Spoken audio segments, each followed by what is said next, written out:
Welcome back to Dark Souls 2. Today I've got a little bonus feature for you.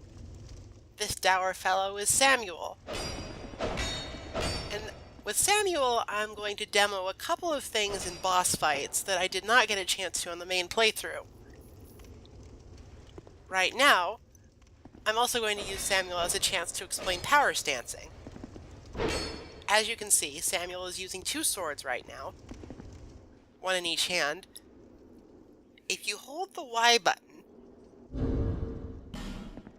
then you can power stance as long as you have, I believe it is 1.5 times the requirement for each weapon in terms of stats. So, for the Hide Knight sword, you would need 15 dexterity and 16, I think, strength. Fortunately, we have both of those, so we are free to power stance. Power stancing is essentially dual wielding that actually dual wields, if that makes any sense. Your attacks are more powerful because you use both weapons at once instead of one at a time. If you can power stance something, it's actually pretty darn strong, though, to be perfectly honest, it's kind of difficult to tell it's in the game at all at some points. At any rate, let's take on the last giant properly without any help.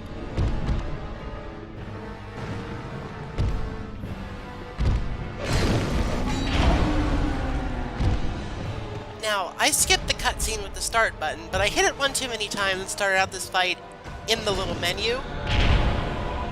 So, I ended up taking a couple unnecessary hits just from having my rhythm thrown off. Also for getting used to the new power stance timings, because I've actually not used them very much before this. As it turns out, power stancing takes a lot of stamina and leaves you open for quite a period of time in exchange for doing absurd damage.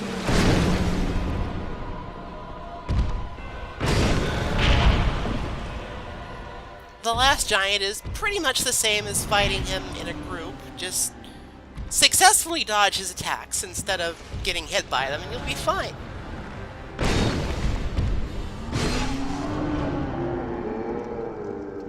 The last giant is weak to both lightning and fire damage, so the fire longsword and the Hide Knight sword will do extra damage to him, which is probably also why that two-handed attack we were doing was so incredibly devastating to his poor footsies.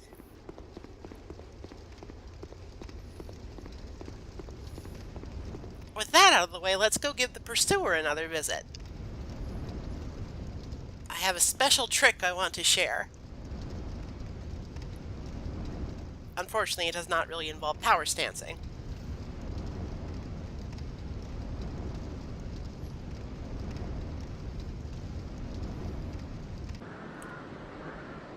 No, instead of power stancing, it involves this tiny, tiny little shield, the buckler. The buckler doesn't look like it could block much of anything, let alone the Pursuer's gigantic ultra-greatsword. But believe it or not, this is a very powerful shield in this fight.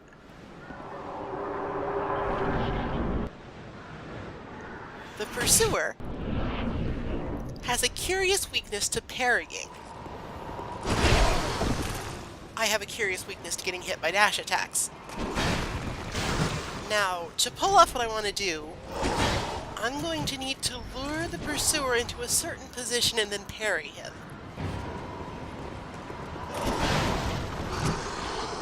It's a bit of a crapshoot to get him to go where you want, but if you can do it, it will make this fight much easier. This looks like a good spot. We need to dash over to the ballista, which you can operate, and then go ahead and shoot him. As you can see, that takes out the majority of his health bar in one shot. So if you can pull this off, then the fight becomes pretty much trivial.